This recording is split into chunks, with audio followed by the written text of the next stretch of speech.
Hello friend, स्वागत है आप सभी का अपने यूट्यूब चैनल अध्याय स्टडी अकेडमी में। आज की इस क्लास में हम साइंस के उन महत्वपूर्ण टॉपिक से प्रश्नों की प्रैक्टिस करने वाले हैं जो टॉपिक आपके यूपी टेट एग्जाम के प्रीवियस ईयर में भर भर के पूछे गए हैं, यानी उनसे नंबर ऑफ क्वेश्चंस ज़्यादा आपके एग्जाम में देखने को मिले हैं। तो आज की ये क्लास इसलिए आपके लिए बहुत इंपॉर्टेंट रहने वाली है क्योंकि आज इंपॉर्टेंट क्वेश्चन की प्रैक्टिस तो होगी ही, प्रैक्टिस के साथ साथ आपके जो इंपॉर्टेंट टॉपिक्स हैं बहुत बार प्रीवियस ईयर में पूछे गए हैं और उनसे क्वेश्चन भी ज़्यादा बने हैं, तो आज उन टॉपिक का रिवीजन भी होगा। यानी प्रैक्टिस प्लस रिवीजन की आज की क्लास रहेगी। तो आप इस क्लास में शुरू से लेकर लास्ट तक जरूर बने रहिएगा। और आप सभी से रिक्वेस्ट है कि अगर आप चैनल पर नए हैं तो चैनल को सब्सक्राइब करके वीडियो को लाइक भी कर दीजिएगा। आज का हमारा पहला प्रश्न है कि निम्नलिखित में से रासायनिक परिवर्तन का उदाहरण कौन सा है।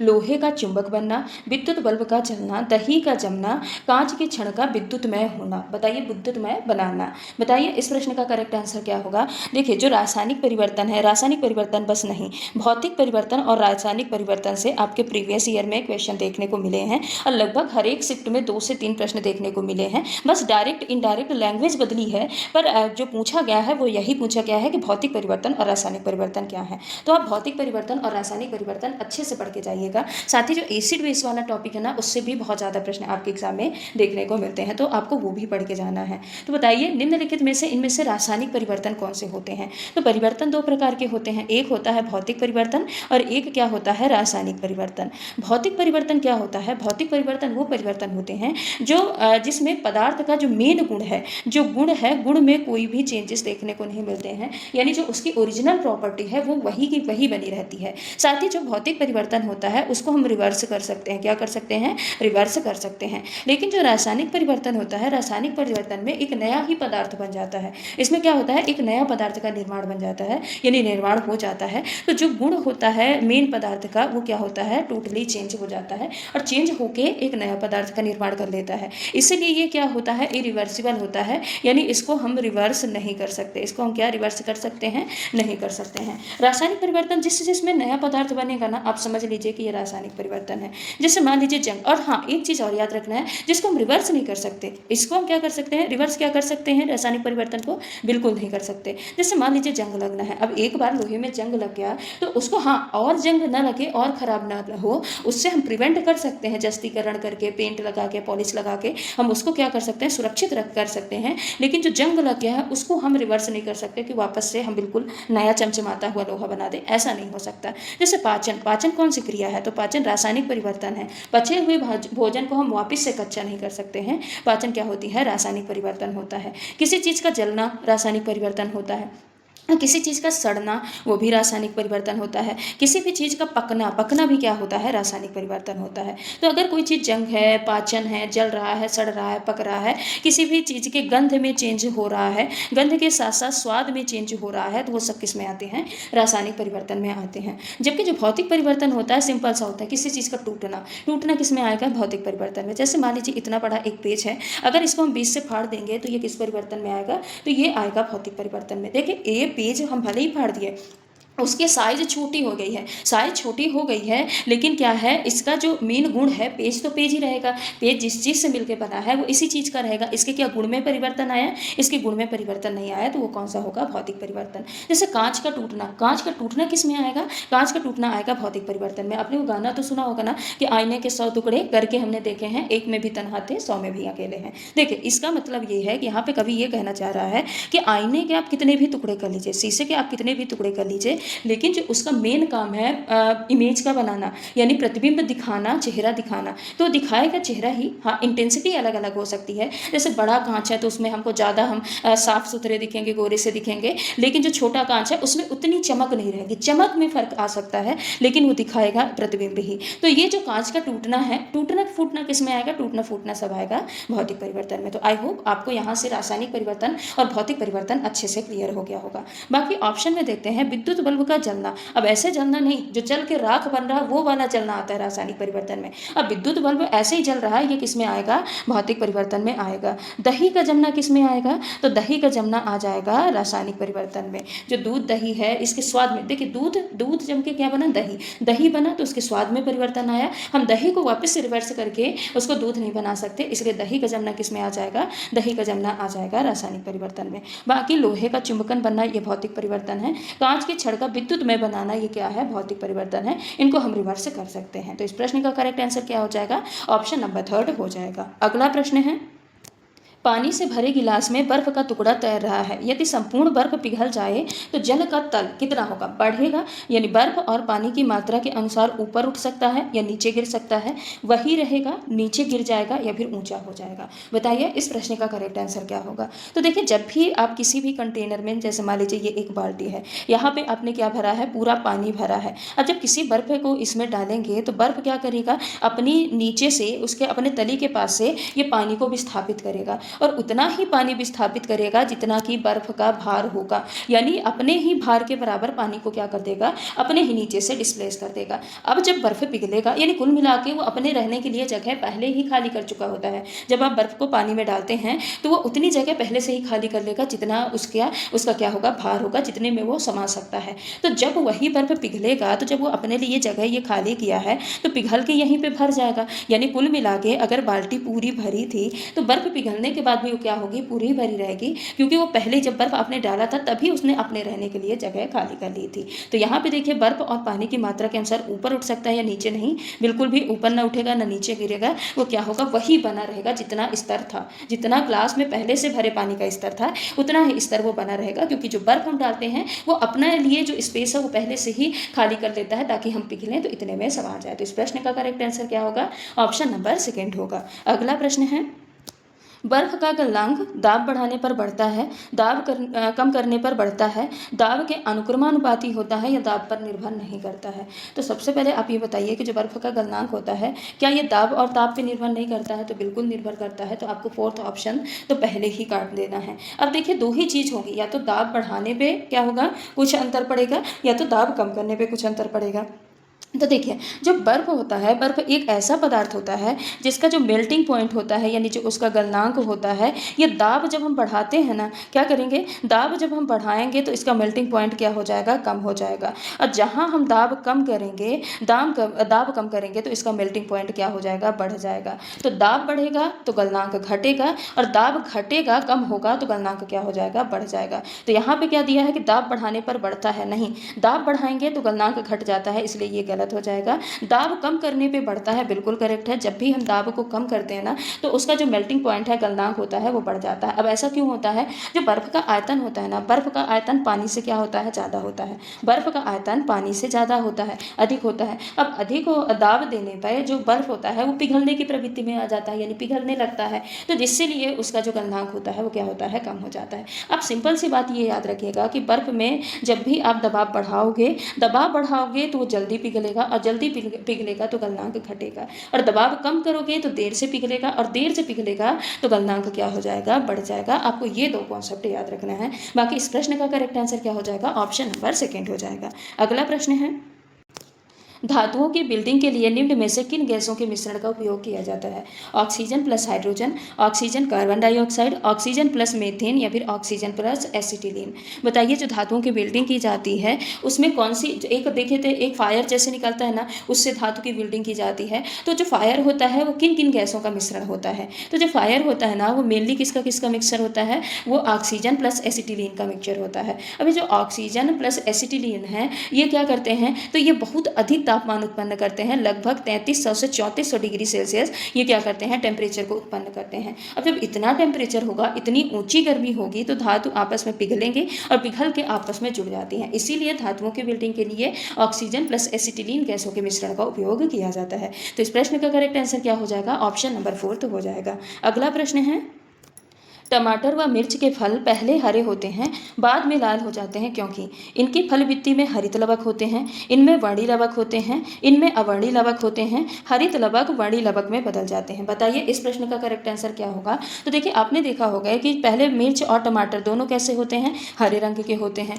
लेकिन वो पकने के बाद किस में बदल जाते हैं, लाल या फिर नारंगी कलर में बदल जाते हैं। तो इसका मेन रीज़न क्या है। तो देखिए, जो हरी चीज़ें हैं, हरी चीज़ों से हमको ये क्लियर हो रहा कि हरी चीज़ों में क्या प्रेजेंट होता है, हरी सारी चीज़ों में प्रेजेंट होता है क्लोरोप्लास्ट। क्या प्रेजेंट होता है? क्लोरोप्लास्ट। यानी क्लोरोप्लास्ट में क्लोरोफिल होता है। क्लोरोफिल प्रेजेंट होने के कारण वो चीज़ें कैसी होती हैं? हरे कलर की दिखाई देती हैं। तो जो हरे चीज़ें हैं उनमें क्या होता है? क्लोरोप्लास्ट होता है। जब यही क्लोरोप्लास्ट जब परिपक्व अवस्था में आता है तो क्लोरोप्लास्ट नष्ट होकर किस में कन्वर्ट हो जाता है? क्रोमोप्लास्ट में। किस में कन्वर्ट हो जाता है? क्रोमोप्लास्ट में कन्वर्ट हो जाता है। अब देखिए, क्लोरो मतलब होता है कि ग्रीन कलर प्रोवाइड कराना, क्रोमो मतलब क्या होता है? रंगीन। अब क्रोमोप्लास्ट कहाँ कहाँ प्रेजेंट होता है? तो ये जितने भी रंगीन पार्ट होते हैं ना प्लांट के, जैसे फूल हैं, फल हैं, तो इनमें प्रेजेंट होता है। तो जो हरे कलर का टमाटर और मिर्ची थे उसमें क्लोरोप्लास्ट प्रेजेंट था, लेकिन ये किस में चेंज हो गया? क्रोमोप्लास्ट में चेंज हो गया। इसीलिए जो क्लोरोफिल होता है वो नष्ट हो जाता है और जो लाल और नारंगी कलर के वर्णक होते हैं वो दिखाई देते हैं। लेकिन जो लाल और नारंगी कलर के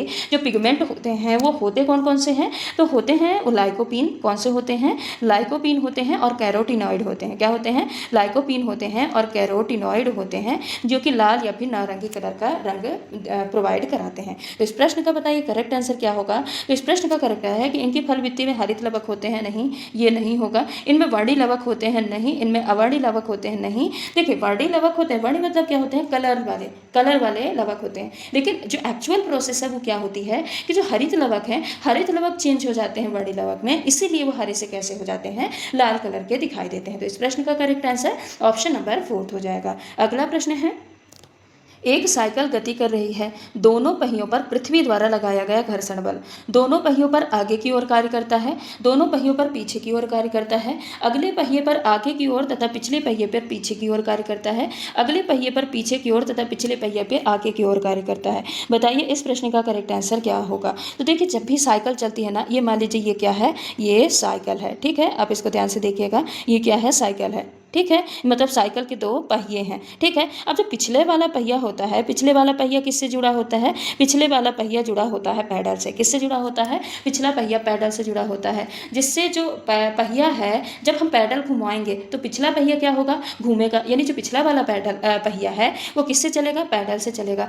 जबकि जो अगला पहिया है, जब पिछला पहिया पैडल से चलता है ना, वो आगे की तरफ बढ़ता है, तब वो अगले पहिया को रोटेट करने पर मजबूर होता है, यानी आगे तरफ घूमने के लिए वो क्या करता है? मजबूर करता है। लेकिन जो एक्चुअल बल लगाना पड़ता है वो किस में लगाना पड़ता है? किस पहिए को चलाने में लगाना पड़ता है? पिछले पहिए को चलाने में लगाना पड़ता है। तो पिछले पहिए पर जब पैडल बल देता है, यानी पैडल से जब हम बल देते हैं, तो पहिया क्या करता है? जमीन में पीछे की ओर बल लगाएगा। पहिया क्या करेगा? जमीन में पीछे की ओर। ये पहिया के बल का डायरेक्शन है। पहिया क्या करेगा? जमीन में पीछे की ओर बल लगाएगा। अब घर्षण बल है, जब कोई भी चीज चल रही है तो उसमें कौन सा बल लग रहा है? संपर्क। अगर 2 सतहों के संपर्क में कोई बल लग रहा है तो कौन सा बल होगा? घर्षण बल ही होगा। तो जब पहिया पीछे की तरफ बल लगाएगी तो पृथ्वी क्या करेगी? पृथ्वी इस पहिए पे आगे की डायरेक्शन में बल लगाएगी, क्योंकि हमने पढ़ा है कि जो घर्षण बल होता है वो विरोधी बल होता है, यानी ऑपोजिट डायरेक्शन में लगने वाला बल होता है। तो पिछली वाले पहिए में क्या है? पिछली वाली पहिया पृथ्वी पर पीछे की ओर बल लगा रही है, इसके जवाब में पृथ्वी यानी जमीन पिछले पहिए पर आगे की ओर घर्षण बल लगाती है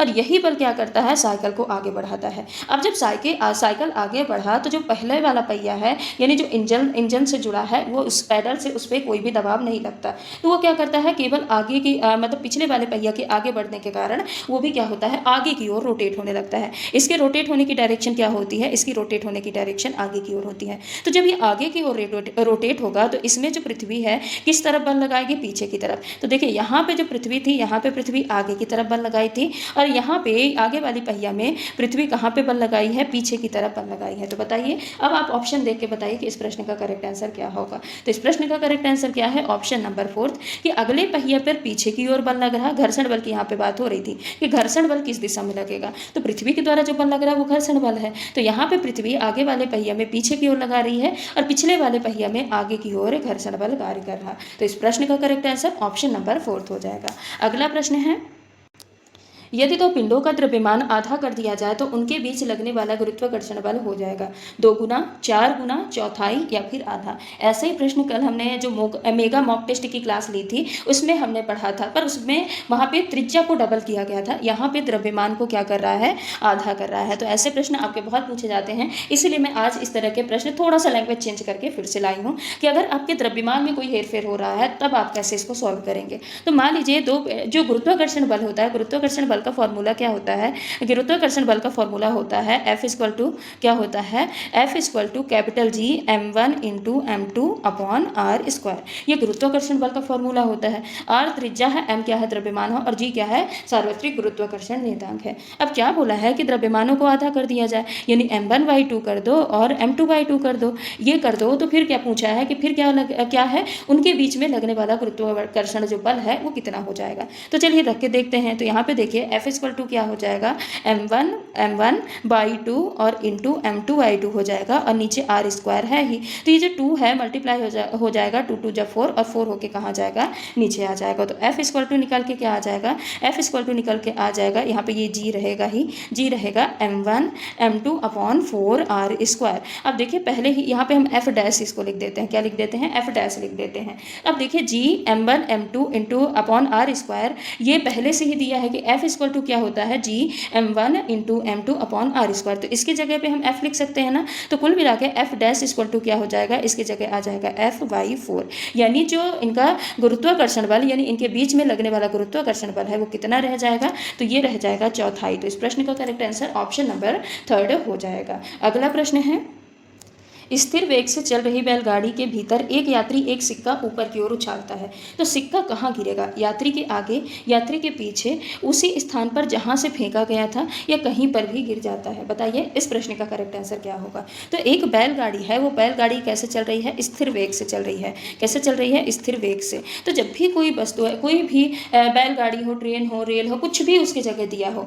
अगर वो स्थिर वेग से यानी कांस्टेंट वेलोसिटी से चल रही है, तो यात्री अगर सिक्का फेंकता है ना, तो अब देखिए कांस्टेंट वेलोसिटी से क्या चल रही? गाड़ी चल रही। अब गाड़ी कांस्टेंट वेलोसिटी से चल रही तो उसमें जो बैठा यात्री है वो भी कांस्टेंट वेलोसिटी से चल रहा होगा, और जो उसमें वस्तुएं जो मौजूद हैं वो भी सारी स्थिर वेग से ही चलेंगी। अब क्योंकि सारी चीज़ें स्थिर वेग से चल रही हैं, किसी भी वस्तु के वेग में परिवर्तन नहीं हो रहा है, तो यात्री जब भी सिक्का फेंकेगा ना, तो सिक्का का वेग भी, जो सिक्के का क्षैतिज वेग है वो भी वही रहता है। अब सिक्के के क्षैतिज वेग भी क्या रहता है? सेम रहता है, जिसके कारण जहाँ से उसने फेंका है यानी उसी स्थान पर गिरेगा जहां से उसने सिक्के को फेंका है। तो इस प्रश्न का करेक्ट आंसर क्या हो जाएगा? ऑप्शन नंबर 3 हो जाएगा। लेकिन देखिए परिवर्तन कब आता है? अब ये इनर्शिया से प्रश्न है, जो जड़त्व है जड़त्व से प्रश्न है। परिवर्तन कब आता है? जब जो गाड़ी है उसके स्पीड में परिवर्तन की जाए, यानी उसके वेग में परिवर्तन किया जाए, यानी या तो उसमें ब्रेक लगाया जाए जिससे उसका जो वेग है वो कम हो, या तो उसकी स्पीड बढ़ाई जाए। स्पीड क्या की जाए? इंक्रीज की जाए। देखिए अगर हम ब्रेक लगाते हैं यानी स्पीड कम करते हैं और स्पीड बढ़ाते हैं, तब क्या फ़र्क देखने को मिलेगा?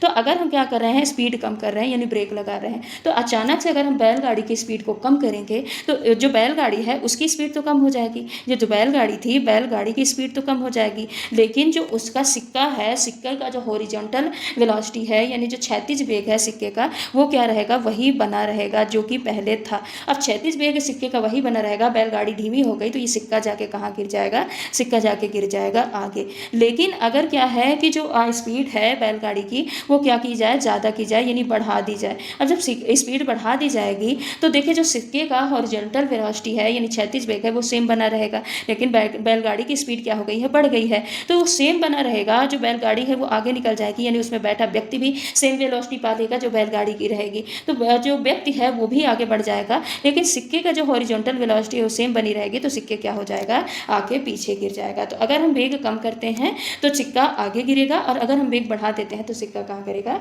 पीछे गिरेगा। और अगर स्थिर वेग है तब कोई भी परिवर्तन नहीं आएगा, क्योंकि जितनी भी चीज़ें उस बैलगाड़ी में मौजूद है सारी कांस्टेंट वेलोसिटी से मोशन कर रही हैं। और ये जड़त्व की बात कर रहा है। ये क्या है? जड़त्व से प्रश्न है कि अगर इसमें बाह्य बल लगाया जाता है, स्पीड कम की जाती है, ज़्यादा की जाती है, तब तो सिक्के के गिरने के स्थान में परिवर्तन आएगा। लेकिन अगर ये स्थिर वेग से चल रहा है, इसमें बाह्य बल नहीं लगाया जा रहा है, तो सारी चीज़ें कांस्टेंट वेलोसिटी से चलेंगी, तो जहाँ पे सिक्का फेंका गया है वहीं पे आके गिरेगा। तो इस प्रश्न का करेक्ट आंसर ऑप्शन नंबर 3 होगा। अगला प्रश्न है, छोटी आंतें प्रमुख स्थान है हार्मोन उत्पादन के लिए, पाचन तथा अवशोषण के लिए, केवल पानी के अवशोषण के लिए, उपरोक्त में से सभी के लिए। बताइए इस प्रश्न का करेक्ट आंसर क्या होगा। तो देखिए जो स्मॉल इंटेस्टाइन होती है यानी छोटी आंत है, छोटी आंत में भोजन का बोलते हैं ना कि जो फाइनल पाचन होता है वो कहाँ पे होता है? छोटी आंत में होता है। तो छोटी आंत क्या करती है? भोजन का पाचन करती है, और पाचन के साथ साथ ये क्या करती है? पोषक तत्व का अवशोषण करती है। क्या करती है? पोषक तत्व को अवशोषित करने का काम करती है। किसको करती है? पोषक तत्व को अवशोषित अवशोषित करने का काम करती है। यानी जो भोजन का अधिकांश पाचन है, पाचन भी कहाँ पे होगा, छोटी आंत में, और पोषक तत्वों का अवशोषण भी कहाँ होगा, छोटी आंत में होगा। ठीक है, तो ये क्या हो गया छोटी आंत के बारे में। बाकी हार्मोन उत्पादन, ना हार्मोन उत्पादन छोटी आंत का काम नहीं है। केवल पानी का अवशोषण, केवल पानी का अवशोषण यानी मैक्सिमम जो वाटर अवशोषण होता है वो कहाँ पे होता है, बड़ी आंत में होता है, छोटी आंत में नहीं होता। तो इस प्रश्न का करेक्ट आंसर क्या होगा, इस प्रश्न का correct answer option number second है। अगला प्रश्न है, सभी सजीवों का एक सामान्य लक्षण है, वे एक स्थान से दूसरे स्थान को गमन करते हैं, वे अपना भोजन स्वयं बनाते हैं, वे वृद्धि करते हैं तथा अंत में मर जाते हैं, उनके शरीर में रुधिर पाया जाता है।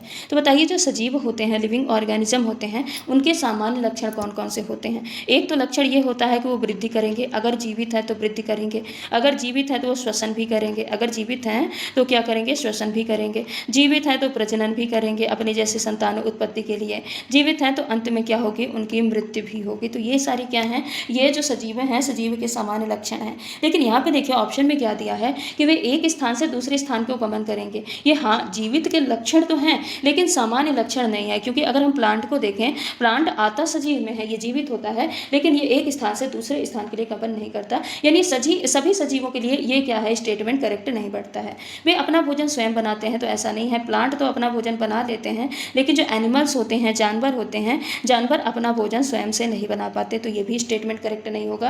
वो वृद्धि करते हैं और अंत में मर जाते हैं, तो ये सभी के लिए परम सत्य है कि जो सजीव है वो वृद्धि भी करेगा और ग्रोथ करने के बाद में उसका डिके भी होगा, यानी अंत में वो मरेगा भी। तो इस प्रश्न का correct answer option number third होगा। बाकी उनके शरीर में रुधिर पाए जाते हैं, तो ऐसे जैसे प्लांट में ही रुधिर नहीं पाया जाता, और ऐसे बहुत सारे जीव भी होते हैं जिनमें कि रक्त नहीं पाया जाता है। तो इस प्रश्न का correct answer option number third होगा। अगला प्रश्न है, कच्चे खाद्य पदार्थों में मंड यानी स्टार्च की उपस्थिति का परीक्षण किया जा सकता है।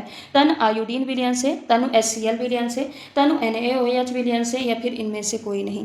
बताइए कच्चे खाद्य पदार्थों यानी मंड की उपस्थिति का परीक्षण कैसे किया जा सकता है। तो जो स्टार्च है ना, स्टार्च को पहचानने के लिए आयोडीन विलयन का उपयोग किया जाता है, और आयोडीन में भी तनु आयोडीन विलयन का उपयोग किया जाता है। तो अगर किसी भी खाद्य पदार्थ, कोई भी खाद्य पदार्थ है, उसमें स्टार्च की मौजूदगी पता लगाना है, तो उसमें क्या डालिए, आप कुछ बूंद आयोडीन की डाल दीजिए। जब वो आप आयोडीन डालेंगे ना उस खाद्य पदार्थ में, तो अगर उसमें स्टार्च प्रेजेंट है तो स्टार्च प्रेजेंट से वो कैसे शो करेगा, तो वो हो जाएगा नीला या फिर काला कलर का। किस कलर का हो जाएगा, नीले काले कलर में वो चेंज हो जाएगा, ब्लू ब्लैक कलर में वो क्या हो जाएगा, चेंज हो जाएगा। और यही कलर का चेंजेस क्या बताता है कि इसमें स्टार्च प्रेजेंट है। और अगर स्टार्च नहीं है, मान लीजिए अगर उस खाद्य पदार्थ में स्टार्च प्रेजेंट नहीं है, तो कोई भी रंग परिवर्तन नहीं शो करेगा, वो कोई रंग चेंजेस, कोई भी रंग परिवर्तन नहीं शो करेगा। तो इस प्रश्न का करेक्ट आंसर क्या है, ऑप्शन नंबर फर्स्ट है। अगला प्रश्न है, नाभिक का परमाणु क्रमांक बराबर होता है इलेक्ट्रॉन की संख्या प्लस न्यूट्रॉन की संख्या, न्यूट्रॉन की संख्या प्लस प्रोटॉन की संख्या,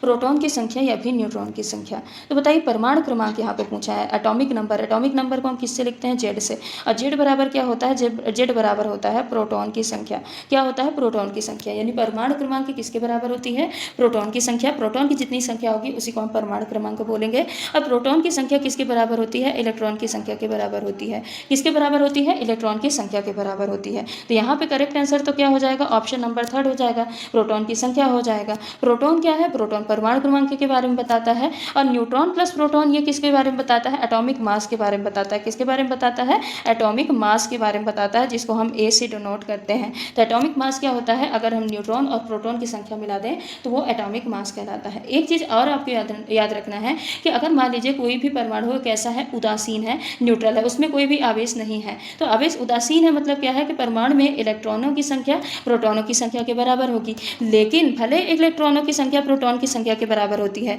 लेकिन जो परमाणु क्रमांक बताएगा, परमाणु क्रमांक हम किसको सही मानेंगे, जो प्रोटॉनों की संख्या होगी वही क्या होगी, परमाणु क्रमांकों को निर्धारित करेगी। तो इस प्रश्न का correct answer option number third है। अगला प्रश्न है, गति के निम्न उदाहरणों में से किसमें तय की गई दूरी और विस्थापन के परिमाण बराबर हैं।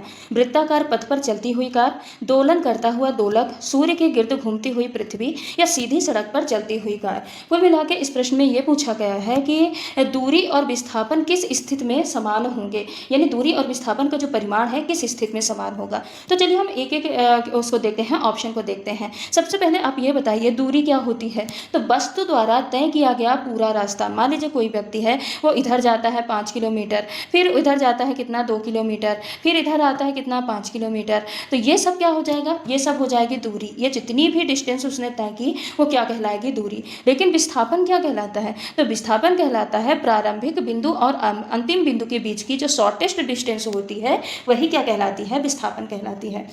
अब हम पहला ऑप्शन देखते हैं, वृत्ताकार पथ पर चलती हुई कार। तो अगर मान लीजिए कोई कार है वो वृत्ताकार पथ पे चल रही है, तो यहाँ पे देखिए ये इतना चल के आई, वो इतना चल के आई, तो दूरी तो सब कही जाएगी। ये इतनी जितनी भी डिस्टेंस है ये सब क्या कही जाएगी, दूरी कही जाएगी। लेकिन विस्थापन क्या कहेगा, ये फाइनल बिंदु और अंतिम बिंदु के बीच की जो दूरी है तो इसको हम क्या बोलेंगे, विस्थापन कहेंगे। तो देखिए दूरी तो यहाँ पे ज़्यादा है लेकिन विस्थापन क्या है, कम है। तो यहाँ पे क्या होगा, यहाँ पे दूरी ज़्यादा होगा और जो डिस्प्लेसमेंट है, विस्थापन है, वो क्या होगा, कम होगा। दोलन करता हुआ लोलक, मान लीजिए ये कोई लोलक है, वो क्या कर रहा है, दोलन कर रहा है, अपने पाथ को रिपीट कर रहा है। अभी जितनी बार दोलन करेगा, जितनी बार दोलन करेगा वो क्या कहलाएगा, वो कहलाएगी दूरी। तो दूरी तो कई बार दोलन की हो जाएगी, लेकिन विस्थापन क्या कहेगा कि विस्थापन यहाँ से यहाँ के बीच की जो डिस्टेंस है, या फिर लोलक अगर यहाँ पे आके रुके हैं तो यहाँ से लेके यहाँ तक की जो डिस्टेंस है वो क्या कहलाएगी, डिस्प्लेसमेंट कहलाएगी। तो यहाँ पे भी दूरी ज़्यादा होगी और विस्थापन क्या होगा, कम होगा। सूर्य के गिर्द घूमती हुई पृथ्वी, अब ये क्या है, ये परवलयाकार में मोशन कर रहा। जो सूर्य है ये पृथ्वी के इर्द गिर्द कैसे करता है, दीर्घ वृत्ताकार पथ पे घूमता है ना। तो मान लीजिए अगर ये दीर्घ वृत्ताकार पथ पे घूम रहा है तो क्या करेगा, घूम के जब एक चक्कर पूरा करेगा तो वापस से वहां पे आ जाएगा जहां से उसने घूमना स्टार्ट किया था। तो अब मान लीजिए सन यहाँ से घूमना स्टार्ट किया और घूम के यहाँ आ गया, तो दूरी तो बहुत सारी हो गई, दूरी तो ये पूरी दूरी हो गई जितना उसने पाथ ट्रेवल किया। लेकिन विस्थापन क्या था, विस्थापन था कि जो प्रारंभिक बिंदु है और अंतिम बिंदु के बीच की दूरी। अब जहाँ से सन ने स्टार्ट किया था सूर्य ने, वहीं पे आके सूर्य रुक गया है, यानी इसका जो प्रारंभिक बिंदु और अंतिम बिंदु है दोनों सेम हो गया है। तो यहाँ पे विस्थापन क्या हो जाएगा, यहाँ पे विस्थापन 0 हो जाएगा और दूरी क्या हो जाएगी, ज़्यादा। लेकिन सीधी सड़क पे चलती हुई कार, अगर कोई ए क्या है, ए और बी, इसके बीच का जो रास्ता है ये एक सीधी सड़क है। अब कोई भी कार है यहाँ से स्टार्ट की है और पहुंची है बी तक, तो ये डिस्टेंस उसने ट्रेवल किया है, तो यही क्या हो जाएगी, दूरी हो जाएगी। और प्रारंभिक बिंदु और अंतिम बिंदु की डिस्टेंस भी वही होगा, शॉर्टेस्ट डिस्टेंस भी वही होगा। तो ये क्या हो जाएगा, विस्थापन। यानी अगर कोई भी कार है वो सीधी सड़क पे चल रही है तो उस स्थिति में दूरी और विस्थापन क्या हो जाएगा, बराबर हो जाएगा। तो इस प्रश्न का करेक्ट आंसर क्या होगा, ऑप्शन नंबर 4 होगा। अगला प्रश्न है, जब उत्प्रेरक और अभिकारक समान भौतिक अवस्थाओं में होते हैं तो उत्प्रेरण क्या कहलाता है, समांगी उत्प्रेरण, स्व उत्प्रेरण, प्रेरित उत्प्रेरण या फिर विषमांगी उत्प्रेरण। बताइए क्या कहलाता है जब उत्प्रेरक और अभिकारक समान भौतिक अवस्थाओं में होते हैं। तो जब उत्प्रेरक और अभिकारक समान भौतिक अवस्था मतलब क्या है, या तो दोनों द्रव हों, या तो दोनों गैस हों, या तो दोनों क्या हों, ठोस हों। जब दोनों जो हैं उत्प्रेरक और अभिकारक समान भौतिक अवस्था में होंगे तो ये जो मिश्रण कहलाता है, तो ये क्या कहलाता है, ये कहलाता है, ये उत्प्रेरण क्या कहलाता है, तो ये समांगी उत्प्रेरण कहलाता है। क्या कहलाता है, समांगी उत्प्रेरण। इसमें उत्प्रेरक और अभिकारक जो होते हैं ये क्या होते हैं, समान अवस्था में होते हैं। वहीं पे प्रेरित उत्प्रेरक क्या होता है, प्रेरित उत्प्रेरक वो उत्प्रेरक होता है जो कि रासायनिक अभिक्रिया में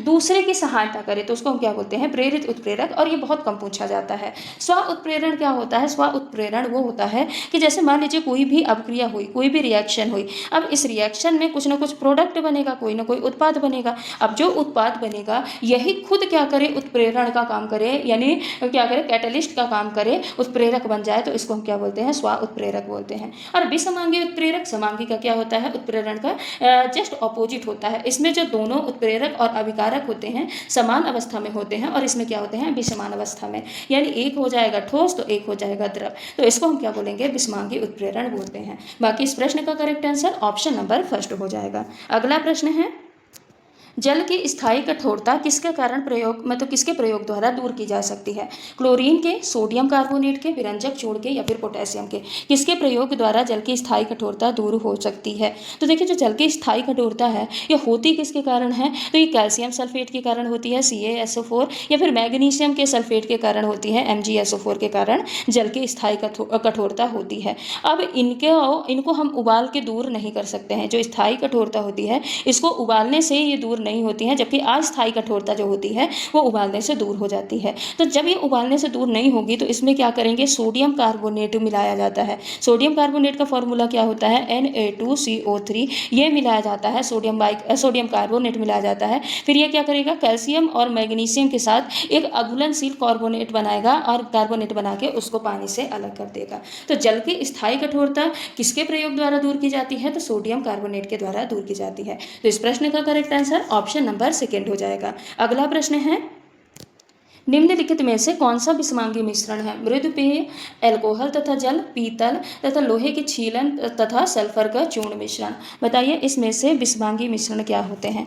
तो जो मिश्रण होते हैं दो प्रकार के होते हैं, एक होता है समांगी और दूसरा क्या होता है, विषमांगी। क्या होता है, विषमांगी। अब बताइए समांगी मिश्रण और विषमांगी मिश्रण क्या होते हैं। तो समांगी मिश्रण वो होते हैं जिसमें जो मिश्रण के घटक होते हैं ना, सारे कॉम्पोनेंट कैसे हों, समान रूप से फैले हों। जितने भी कॉम्पोनेंट हैं सारे कॉम्पोनेंट क्या हो, समान रूप से फैले हों। तो अगर समान रूप से फैले हैं तो समांगी मिश्रण के अंतर्गत आएगा। और विषमांगी में क्या है, जितने भी कंपोनेंट्स हैं सारे कंपोनेंट्स क्या हैं, अलग अलग हों। सारे कंपोनेंट्स कैसे हों, अलग अलग हों, तो वो किस में कहलाएगा, वो विषमांगी मिश्रण के अंतर्गत आएगा। एक चीज़ आपको ट्रिक याद रखनी है कि जितने भी मिश्र धातु हैं, जितने भी एलॉय हैं, सारे एलॉय क्या होते हैं, सारे एलॉय होते हैं क्या, समांगी मिश्रण। ये विषमांगी मिश्रण में नहीं आते, किस में आते हैं, समांगी मिश्रण में आते हैं। तो पीतल यहाँ पे मिश्र धातु है, ये किसका मिश्र धातु होता है, तो पीतल होता है किसका, जिंक और उसका तांबे का और जस्ता का। किसका होता है, तांबे का और जस्ता का, यानी कॉपर और जिंक की मिश्र धातु होती है। तो ये मिश्र धातु है, इसलिए ये समांगी मिश्रण में आएगा।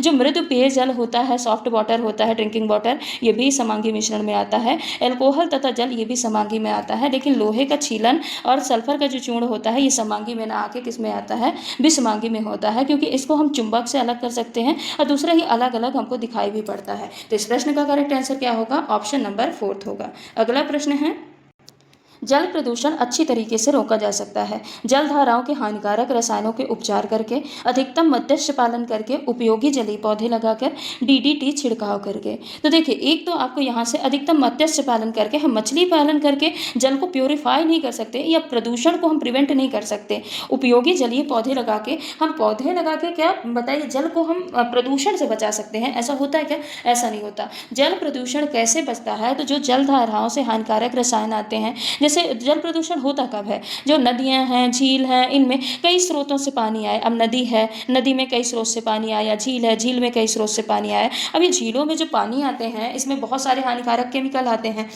तो इन केमिकल का यानी जैसे औद्योगिक अपशिष्ट मान लीजिए आया, किसी भी कारखाने से पानी आया नदी में या नाले में, जहाँ पे भी पानी आया, तो इसमें हानिकारक रसायन होंगे। तो इनको हम क्या करेंगे, इस गंदे पानी का उपचार करेंगे यानी ट्रीटमेंट करेंगे, फिर उनको जल स्रोतों में छोड़ा जाएगा यानी नदी और झीलों में छोड़ा जाएगा। तो यही एकमात्र उपाय है कि हम जल प्रदूषण को रोक सकते हैं। बाकी जो चौथा ऑप्शन है डीडीटी का छिड़काव, तो बताइए क्या डीडीटी छिड़क के जल प्रदूषण को रोका जा सकता है। डीडीटी क्या है, ये एक प्रकार का खुद ही पेस्टिसाइड है। पेस्टिसाइड यानी एक प्रकार का खुद ही ये कीटनाशक है। अब जब ये कीटनाशक है तो ये जल प्रदूषण को बढ़ाएगा, जब छिड़केगा तो उससे जैव आवर्धन होगा यानी बायो मैग्निफिकेशन होगा, जिसके कारण से जो है जल और प्रदूषित होगा, ये प्रदूषण को रोकेगा नहीं। तो इस प्रश्न का करेक्ट आंसर क्या है, ऑप्शन नंबर फर्स्ट है। अगला प्रश्न है, पृथ्वी की कक्षा में प्रवेश करते समय भारहीनता के अनुभव का कारण है, जड़त्व है, गुरुत्व बल है, त्वरण है या फिर शून्य त्वरण है। बताइए इस प्रश्न का करेक्ट आंसर क्या होगा।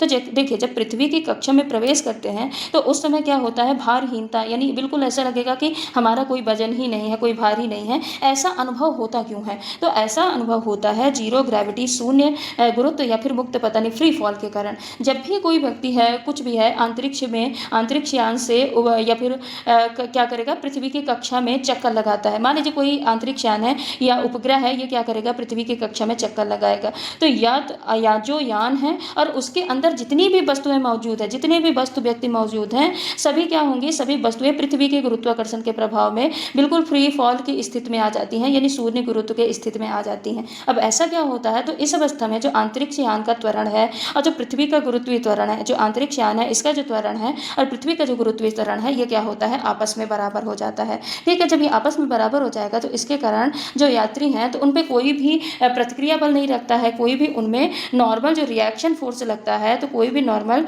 रिएक्शन फोर्स उनमें नहीं लगता है। जब रिएक्शन फोर्स ही नहीं लगेगा तो उनको क्या लगेगा कि हमारा कोई भार ही नहीं है और वो बिल्कुल अपने आप को भारहीन महसूस करते हैं। तो इस प्रश्न का करेक्ट आंसर क्या होगा? ऑप्शन नंबर 4 होगा। अगला प्रश्न है, एक जहाज समुद्र में तैरता है क्योंकि प्रत्येक पिंड अवश्य ही तैरता है। जहाज द्वारा विस्थापित पानी का भार जहाज के भार से कम होता है। जहाज के डूबे हुए भाग द्वारा विस्थापित पानी का भार जहाज के भार के बराबर होता है, या जहाज पर उत्प्लावक बल कार्य नहीं करता है। तो बताइए इस प्रश्न का करेक्ट आंसर क्या होगा? ये आर्किमिडीज के सिद्धांत से पूछा गया प्रश्न है। अब यहाँ पे देखिए, जब भी कोई जहाज है, मान लीजिए ये क्या है, ये कोई बोट है। अब ये बोट जब भी पानी में उतरेगा तो पानी में उतरता है तो वो उतना पानी विस्थापित कर देता है जितना कि इसका टोटल भार होता है।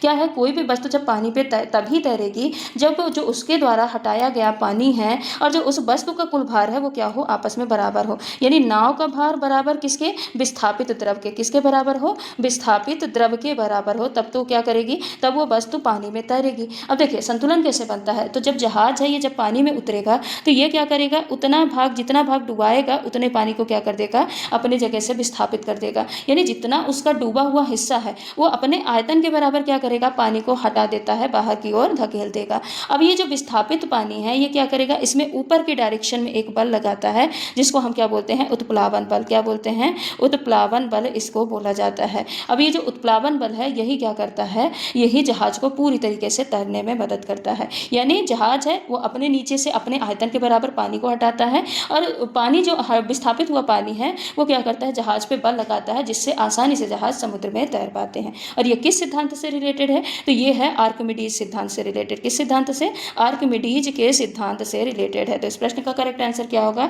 ऑप्शन नंबर 3, जहाज के डूबे हुए भाग द्वारा विस्थापित पानी का भार जहाज के भार के बराबर हो जाता है। ठीक है, अगला प्रश्न है, प्रत्येक रासायनिक यौगिक में चाहे वह किसी भी विधि से बनाया या प्राप्त किया गया हो, तत्वों के द्रव्यमान एक निश्चित अनुपात में संयुक्त रहते हैं। यह नियम कहलाता है स्थिर अनुपात का नियम, गुणित अनुपात का नियम, द्रव्य की अविनाशिता का नियम, या इनमें से कोई नहीं। बताइए इस प्रश्न का करेक्ट आंसर क्या होगा? तो इस प्रश्न का तो करेक्ट आंसर ऑप्शन नंबर 1 होगा, क्योंकि स्थिर अनुपात का नियम वो कहता है कि किसी भी जो कोई भी शुद्ध रासायनिक यौगिक है, यौगिक में जो तत्व है उनके जो द्रव्यमान का अनुपात होगा वो क्या रहेगा, हमेशा एक निश्चित अनुपात में मौजूद रहता है, चाहे वो यौगिक किसी भी स्रोत का हो और किसी भी विधि से बनाया गया हो। जैसे कि मान लीजिए पानी, ये पानी है H2 हो, अब ये चाहे कुएं का पानी हो और चाहे वो नदी का पानी हो, चाहे झील का पानी, कहीं का भी पानी है, कहीं कभी या प्रयोगशाला में बनाया गया पानी हो, कहीं का भी पानी हो, इसमें हाइड्रोजन और ऑक्सीजन के जो द्रव्यमान का अनुपात, यहाँ पे ध्यान रखिएगा किसका अनुपात, द्रव्यमान का अनुपात क्या रहेगा, हमेशा 1:8 ही रहेगा।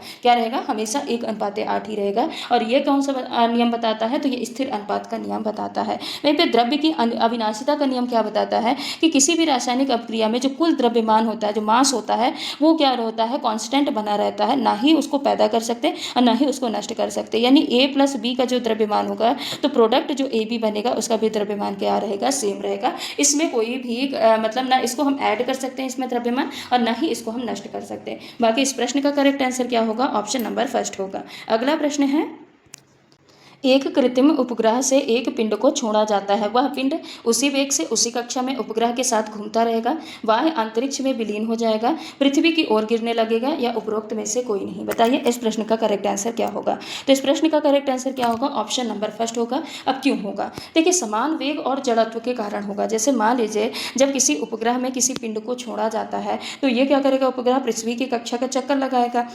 अब जब चक्कर लगाएगा तो उसमें जितनी भी वस्तुएं मौजूद हैं, तो जितनी भी वस्तुएं मौजूद हैं वो भी उपग्रह के समान ही उसी वेग से चक्कर लगाएंगी। अब देखिए इसमें गुरुत्वाकर्षण का क्या प्रभाव पड़ता है, तो जब पिंड को उपग्रह से सिर्फ छोड़ दिया जाता है, इसमें कोई भी एक्सटर्नल फोर्स नहीं लगाया गया। क्या किया गया? सिर्फ और सिर्फ इसको छोड़ दिया गया, इसमें कोई भी एक्सटर्नल फोर्स नहीं लगाया गया। तो जब भी इसमें कोई भी बाह्य बल नहीं लगाया जाएगा तो ये जड़त्व का पालन करता है, न्यूटन की गति के प्रथम नियम का पालन करता है कि जब तक इसमें कोई भी बाह्य बल नहीं लगाया जाएगा तब तक ये अपने अवस्था परिवर्तन का क्या करेगा, विरोध करेगा। यानी जिस अवस्था में है, मोशन में है तो मोशन में रहेगा, रेस्ट में है तो रेस्ट में रहेगा, जब तक कि इसमें कोई एक्सटर्नल फोर्स नहीं लगाया जाता। तो यहाँ पे कोई भी एक्सटर्नल फोर्स नहीं लगाया जा रहा है, इसीलिए जो पिंड है उसी वेग से उसी कक्षा में उपग्रह के साथ क्या करेगा, घूमता रहेगा। तो इस प्रश्न का करेक्ट आंसर ऑप्शन नंबर 1 है। अगला प्रश्न है, निम्नलिखित में से हरित गृह गैसों का समूह कौन सा है? CO2, O2, NO2, NH3,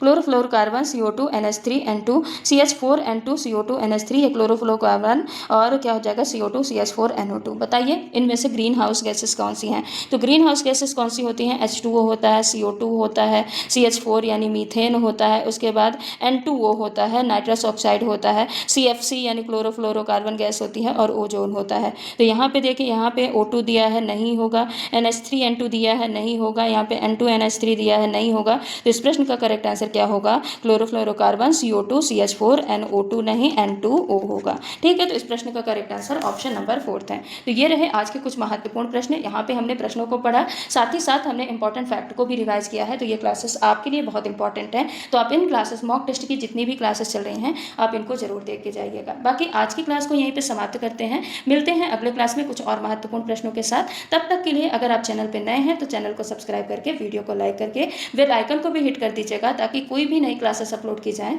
तो उसका नोटिफिकेशन आप तक सबसे पहले पहुंच पाए। धन्यवाद।